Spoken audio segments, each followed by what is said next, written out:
அரசியலுக்கு வந்தாச்சுனாலே இதெல்லாம் விமர்சனத்துக்கு ஆளாகுங்க. 4 நாளில் முடிஞ்சு போச்சு அவர் கூலியினுடைய ஆட்டம். பீகார் கூட்டத்தை பார்த்து ஜீர்ணிக்க முடியல. அவருடைய அந்தரங்க வாழ்க்கையெல்லாம் இனி பட்டியலிடுவாங்க. ஏதாவது ஒரு முள்ள டமால் டிமில் டமால் டிமில்னு வெடிக்க போகுது. ராம்தாஸ் ஐயா மட்டும்தான் ஒரு மனுஷன் தானையா.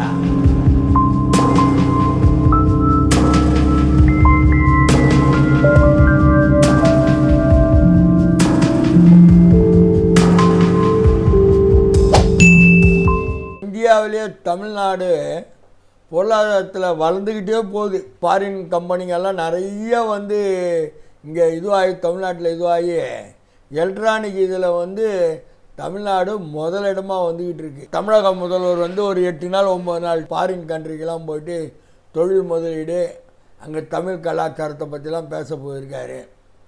அதுக்கு நம்ம அண்ணன் எடப்பாடியார் அவர் ஒரு கருத்தை சொல்கிறாரு. இவர் இன்னத்தை கொண்டு வந்தார் செஞ்சார்னு. இவர் இன்னத்தை எடுத்துன்னு வந்து இவர் இன்னத்தை செஞ்சார்னு அவரே சொல்லிக்கிறாருன்னு அவர் சொல்கிறாரு. அது வாஸ்தவம்தான். பழனிசாமியை பொறுத்த வரைக்கும் தன்னுடைய பயணங்கள் எப்படி இருந்துச்சோ அப்படித்தான் இந்த பயணங்கள் இருக்குன்னு நினைக்கிறாரு. ஆனால் நான் கையெழுத்து போடக்கூடிய அளவுக்கு அனைத்து ஒப்பந்தங்களும் நடைமுறைக்கு வந்திருக்கு, வரப்போகுது, வந்திருக்கு. ஆனால் இந்திய அங்கே மத்திய ஆளுற அரசாங்கம் யார் அரசாங்கம்னு சொல்லியிருந்தார் எடப்பாடி? அவங்க அரசாங்கம், நம்ம அரசாங்கம் தான் சொன்னார். என்னையா பண்ணுறீங்க உங்கள் அரசாங்கத்தில்? மோடி மஸ்தான் விஜயை காட்டுறாரு. மோடியை அடக்கி வைக்கணும்னு ட்ரம்ப் எடுத்து அடிக்கிறார். 50% வரி. எவன் பாதிக்கிறான்? இந்தியாவிலேயே தமிழன் தான் பாதிக்கிறான். திருப்பூர் க்ளோஸு. திருப்பூரில் எவ்வளோ வேலை வாய்ப்பு பாதிக்குது. தூத்துக்குடியில் ஏற்றுமதியில் விவசாயத்தில் எவ்வளோ பாதிக்குது. ட்ரம்ப்பு இந்தியாவை மிரட்டுறான், பகிரங்கமாக மிரட்டுறான். இந்தியாவை ஒத்துக்க மாட்டேங்குது. பட் அதே ஸ்டாண்டில் இருப்பாரா மோடி? அவனெல்லாம் கேட்டால் விவசாயத்தை சாவடிக்கிற லெவலுக்கு ட்ரம்ப்பு ஃபாரினில் இருக்கிற விதைகள் இதெல்லாம் வந்து மரபாணு செய்கிற விவசாயத்தை பூரா இந்தியாவில் விரை வாங்கி தான் திணிக்கணுன்றான். அப்படி திணிச்சா விவசாயம் க்ளோஸ். சில பழங்கள்லாம் பாருங்கள், நம்ம இந்தியாவில் தயார் பண்ணுற பழங்கள்லாம் கொய்யாக்காலை ஓப்பன் பண்ணால் விரை இருக்கும், கத்திரிக்காவை ஓப்பன் பண்ணால் விரை இருக்கும், வெண்டைக்காவை ஓப்பன் பண்ணால் சின்ன சின்ன விரை இருக்கும், அவரைக்காவை இது பண்ணால் விரை இருக்கும், அந்த இதுங்கள்லாம் இருக்கும். தமிழ்நாட்டினுடைய விவசாயம் ஒரே நெல். அந்த நெல் விதைகள்னே தயாராகி பண்ணிக்கிட்டு இருக்காங்க. இதை அழிக்கணும், அவன் எடுத்து அவனுடைய இதை தான் பண்ணணும்னு சொல்லி திணிக்கிறான். அப்படி திணிச்சா இந்தியாவினுடைய விவசாயிகளினுடைய நிலை வந்து கவலைக்கிடமாயிடும். இப்படிலாம் ட்ரம்ப்பு மிரட்டுறான். ஆனால் ட்ரம்ப்பு நல்ல சரியான நேரத்தில் தூக்கிட்டு வந்து இந்தியாவுக்கு 50% வரியை போட்டு தமிழ்நாடு சுத்தமாக டைட் பண்ணுறாங்க. இந்திய அரசாங்கம் தமிழ்நாட்டுக்கு எந்த சப்போர்ட்டும் கிடையாது.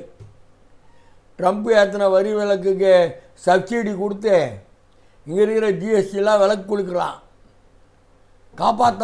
காப்பாற்றணும்னு இருந்தால் விலக்கடித்து வரியெல்லாம் ஜிஎஸ்டி வரியெல்லாம் விலக்கடித்து சப்சிடி கொடுத்து திருப்பூரையும் தூத்துக்குடி விவசாயிகளையும் காப்பாற்றலாம். என்ன பண்ண போகிறார் எடப்பாடி? என்ன பண்ண போகிறார்? 2200 கிலோமீட்டர் சுற்றுப்பயணத்தில் சாதனை பறிச்சுட்டு வந்த மாதிரி பேசுகிறார். மக்கள் எல்லாம் வேதனையில் இருக்காங்கய்யா. நீயே 4 கட்சியாக போயிட்டீங்கய்யா. சசிகலா, டிடிவி, ஓபிஎஸ், நீ எல்லாம் 4 கட்சியாக ஒரு ஊரில் 4 கட்சி இருக்குதுயா. ஒரு ரெட்டலை போய் 4ஆக போய் கிடக்கு. அந்த ரெட்டலையே கேள்விக்குறியாக இருக்குது தேர்தல் கமிஷனில். இன்னைக்கு கூட்டுறாராம் மாவட்ட செயலாளர் கூட்டெல்லாம் கூட்டி மீண்டும் அடுத்த கட்டம் என்ன பண்ண போகிறார்? ட்ரம்ப்போட பேச போகிறார் பொழுது எடப்பாடி. மாவட்ட செயலாளர் கூட்டத்தெல்லாம் கூட்டி மோடி பேசாதனால ட்ரம்ப்பு பேச போகிறார் பொழுது. ட்ரம்ப்புக்கிட்ட எடப்பாடி தமிழ்நாடு விவசாயிங்க திருப்பூர்லாம் பாதிக்குது, நீ கொஞ்சம் சகாயம் பண்ணுன்னு சொல்லி பேச போகிறார் பொழுது. ஏற்கனவே தமிழ்நாட்டில் அந்நிய நிறுவனங்கள்லாம் கால் ஊன்றி சிறு சிறு மளிகை கடை வியாபாரிகள்லாம் செத்துக்கிட்டு இருக்கான். என்ன பண்ண முடியும்? எங்கே பார்த்தாலும் டிமார்ட் டிமார்ட் டிமார்ட்னு அவன் ஒருத்த உற்பத்தி ஆகிட்டான். ரிலையன்ஸை விட டிமார்ட்டை தான் ஜனங்கள் லைக் பண்ணி போகுது. ரொம்ப குறைச்சலான விலையெல்லாம் விலை தராங்க.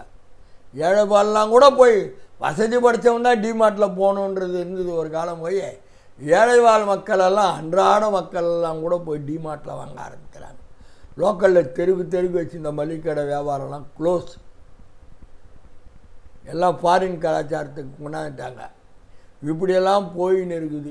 எடப்பாடி என்னன்றாரு, இன்றைக்கி மாவட்டம் கொடுத்த கூட்டி அடுத்த கட்ட நடவடிக்கை தேர்தல் கொள்கையில் என்னென்னலாம் பண்ணலான்னு.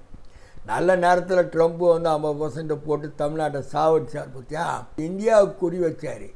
இந்தியாவினுடைய குறி அது அல்ல. இந்தியா பாதிக்கிறது இந்திய திருநாட்டில் தமிழ்நாடு தான் பெரிய அளவில் பாதிக்குது. பல லட்சம் மக்கள் வேலைவாய்ப்பை இழக்கிறாங்க. ஒரு பக்கம் ஸ்டாலின் வேலைவாய்ப்பை கிரியேட் பண்ணிக்கிட்டே போகிறாரு, ஒரு பக்கம் அவன் திணிக்கிறதுனால வேலைவாய்ப்பெல்லாம் பாதிக்குது. நல்லது, பிஜேபிக்கு வந்து பிஜேபி கூட்டணியோடு ஏடிஎம்கே இருக்கிறதே அருமையான கூட்டணி. இங்கே மிஷினில் திலா லங்கடி புல்லா லங்கடி அந்த லங்கடிக்கு வேலைலாம் இங்கே ஒன்றும் வேவாது. நம்ம தமிழெல்லாம் நிமிஷத்துக்கு நிமிஷம் ஓட்டு கணக்கு போடுறவன். நீ 00 வீட்டு அட்ரஸ்லாம் எடுத்துன்னு வந்தாலும் இங்கே ஓட்டு இழிச்சவாயம் கிடையாது தமிழ்நாட்டில் இருக்கிறவனுங்க. நீ அந்த கணக்கெல்லாம் போட்டு அதோ அடிச்சு உடச்சி நுறுக்கிட்டார் ராகுல்.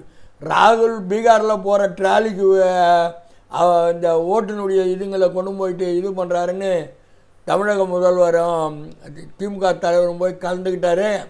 மிகப்பெரிய உற்சாக வரவேற்புலாம் வந்தது. எனது சகோதரர்கள் தம்பிகள்னு சொல்லி பிரம்மாண்டமாக கூட்டினாங்க.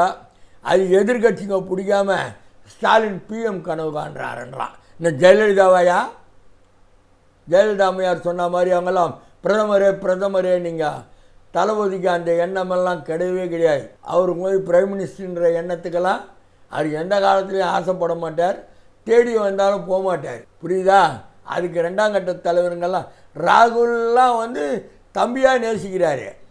அவர் எதுக்கு அந்த மாதிரி நினைக்க போகிறாரு? ட்விட் பண்ணுறாங்க. அந்த பீகார் கூட்டத்தை பார்த்து ஜீர்ணிக்க முடியல. ஸ்டாலினுக்கு அவ்வளோ பெரிய வரவேற்பு கொடுத்தானுங்க. அதெல்லாம் தாங்க முடியலை. இப்படி ஒரு ட்விஸ்ட் அடிக்கிறானுங்க. அரசியலில் பல ட்விஸ்ட் நடந்துக்கிட்டு இருக்குது இந்த தேர்தல் காலத்தில். டிவியெல்லாம் சன் நியூஸ் எல்லாம் பாருங்கள். தேர்தல் காலன்னு டொயின் வருவாங்க, பேசுவாங்க, ஒரு கட்சிக்கார் போயிடுவாங்க. டொயின் வருவாங்க, அடுத்த கட்சிக்கார் பேசுவாங்க. அவ்வளோ கேவலமாக போச்சு. பார், அண்ணாதுரை ஒரு கூட்டத்தில் சொன்னாராம், பானுமதிக்கு உங்களுக்கு ஏதோ கிசுகிசுப்பு இருக்குன்னு ஏதோ சொன்னாங்கன்ட்டு. ஏதோ ஒரு கூட்டத்தில் சொன்னதாக அடிக்கடி எல்லாம் பரவலாக சொல்லுவாங்க. அந்த கதையாக பானுமதி கதை மாதிரி அண்ணாதுரை சொன்ன பதில் மாதிரி இன்றைக்கி அண்ணன் ராம்தாஸ் வந்துட்டார். ஐயா, பெரியய்யா, சின்னையா, பெரியய்யாவை நம்பி இருந்தவங்களாம் என்னையா சொல்ல போகிறாங்க? 2வது மனைவியோட அவர் பகிரங்கமாக வெளி உலகத்துக்கு வந்துட்டார். எங்கள் அப்பன் குதிரை கொம்பு இல்லாமல் இந்த நேரத்தில் அவர் வெளியே வந்துட்டார். இதுக்கு தான் தைலாபுரம் தோட்டத்துக்கு போனாங்க பொழுது. எல்லா மன்னர்கள் வந்து அரண்மனையில் வந்து அந்தப்புறம்னு ஒன்று வச்சுருப்பாங்க. அந்த அந்தப்புறத்துக்கு பின்புறமாக மன்னர்கள் போயிடுவாங்க. அந்தப்புறத்துக்கு அது மன்னருங்களே இருக்க சொல்ல, ராம்தாஸ் ஐயா மட்டும்தான். அவரும் மனுஷன் தானேயா, அவரும் மனுஷன் தானே. கேட்டாக்கா இதை பற்றிலாம் பத்திரிகையாளர்கள்லாம் கேட்க ஆரம்பித்தாங்கன்னா, என் மகள் கனிமொழியின் தாயார் ராஜாத்தி அம்மான்னு சொன்னாங்க சட்டமன்றத்தில். இப்போ அவர் மட்டும் நாய்க்கா அப்படின்னாரு. நல்ல வேலை 2வதுக்கு எதுவும் குழந்தை குட்டியெல்லாம் எதுவும் இல்லையா. இருந்திருந்தால் அதுவும் பேரை சொல்லி அவரது தாயார் என்னுடைய மனைவின்னு சொல்லிட்டு இருப்பார். இவர் செஞ்ச அங்கே 60 இங்கே 50. இப்போ தெரிஞ்சுக்கிட்டிங்களா? பெரிய ஐயாவை நம்பி கூடவே இருக்கிறவங்களுடைய கதியெல்லாம் என்ன இன்றைக்கி வெட்ட வருஷமாக வந்துடுச்சு பார். தேர்தல் காலத்தில் சின்னையா கை ஓங்கிடுச்சு.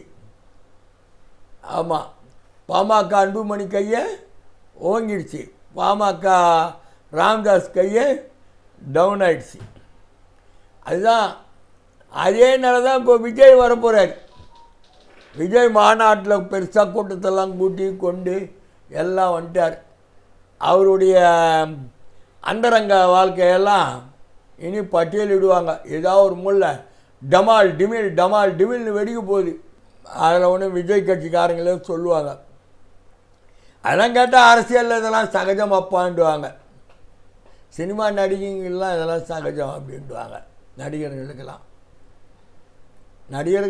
சகஜமாக இருக்கலாம். சினிமாவில் இருக்கிற வரைக்கும் விமர்சனத்துக்கு ஆளாக மாட்டீங்க. அரசியலுக்கு வந்தாச்சுனாலே இதெல்லாம் விமர்சனத்துக்கு ஆளாவீங்க. ஆமாம், அண்ணன் விஷால் கூட தான் சொன்னார், எனக்கு கல்யாணம்னு ஆயிடுச்சுன்னா அதுக்குள்ளே நான் நடிகர் சங்க கட்டடத்தை திறப்பேன்னாரு. இப்போ நிச்சயதார்த்தம் ஆகிருக்கியா? அப்போது அதுக்கு அர்த்தம்னா விரைவில் நடிகர் சங்கத்தை திறக்க போகிறோன்றது அர்த்தம். அதே நடிகர் சங்கத்தில் இருக்கிறவங்க ஒரு குரூப்பெல்லாம் ரஜினிகாந்துக்கு எடுக்கணும் 50 ஆண்டு சேவையை பாராட்டி எடுக்கலாம். 50 ஆண்டு சேவையை பாராட்டி நடிகர் சங்கம் எடுக்கணும்னு அவங்க எல்லா பக்கமும் குமுறல். ஏன் விஜயகாந்துக்கு எடுக்கிறத எடுத்தான்னா எல்லாம் அரசியலில் உள்ளே வந்துடுவே, எல்லாம் ஈகோ பாலிட்டிக்ஸ் நடிகர்களுக்குள்ள. இப்போ அரசாங்கம் எடுக்கணுன்றாங்க ரஜினியை பாராட்டி. எப்படி எடுக்கும் அரசாங்கம்? அரசாங்கம் விருது ஒன்றா கொடுக்கும். நீங்கள் பாராட்டு நடத்துனீங்கன்னா அதுக்கு முதல்வர் கலந்துப்பார், அதுக்கு கொடுப்பாங்க. ரஜினியினுடைய 50வது பிறந்த நாள் விழா ரைட்ஸை வந்து சன் டிவி வாங்கிக்கும். அதெல்லாம் அவன் காசாக்கிடுவான். விழா எடுத்தவெல்லாம் ரோட்டில் நிற்கணும். இதெல்லாம் பல பிரச்சனைகள்லாம் இருக்குது. பெருசாக எதிர்பார்த்தாங்க கூலி. 4 நாளில் முடிஞ்சு போச்சு அவர் கூலியினுடைய ஆட்டம். தமிழ்நாட்டில் ரெவன்யூ கிடையாது. உலகம் முழுக்க ரிலீஸ் பண்ணி அவன் பணம் பார்த்துட்டான். தேட்டருக்காரங்கெல்லாம் தேய்ச்சிக்கிட்டு இருக்காங்க. 40 ஆடியன்ஸு 50 ஆடியன்ஸு தேய்ச்சிக்கிட்டு இருக்காங்க. வேறு வழி கிடையாது. ஒரு நாளைக்கு 2 ஷோ சீடியும் மாலை காட்சி இரவு காட்சி நல்லா போகிறார் ரஜினி. அதுவும் இப்போ பசங்கள்லாம் பார்க்க அலோவ் பண்ண விட்டாக்கா ஓரளவுக்கு நல்லா போகலாம். அது சென்சார் போர்டு என்ன பண்ணுறாங்க ஏதுன்னு அது ஒரு பக்கம் போய்கிட்டு இருக்குது. இப்படி மத்தியில் தான் இன்றைக்கி தமிழக அரசியல் ஓடிக்கிட்டு இருக்குது. நடிகர்களை வச்சியும் அரசியல் நடந்துக்கிட்டு இருக்குது. சின்ன வீடு பெரிய வீடு என்ற கணக்கில் ஐயா ராமதாசனுடைய ஐயா கணக்கில் அது பாமக ஒழிச்சாச்சு. ஒழிஞ்சிடும், சின்னவர் கையும் ஓங்கிடும். இன்னொரு பக்கம் ரெட்டால் 4 சிதறலாக இருந்துக்கிட்டு. இதில் பிஜேபி நான் தாண்டா ஹீரோன்றான். பிஜேபி ட்ரம்ப்பு சொல்லிட்டார். இதெல்லாம் கூட்டி கழிச்சு வகுத்து எல்லாம் கணக்கெல்லாம் பார்த்துன்னு வந்தா தளபதி சொன்ன மாதிரி இன்றைக்கி ஏர்போர்ட்டில் மீட்டிங்கில் சொன்ன மாதிரி புதிய கூட்டணி வருதோ, புதிய கட்சிகள் கூட்டணி வருதோ இல்லையோ, புதிய வாக்காளர்கள் வந்துகிட்டு இருக்காங்கன்னு சொன்னது உறுதியாயிடுச்சு. அதுக்கு அர்த்தம் என்ன? அதுதான் அர்த்தம்.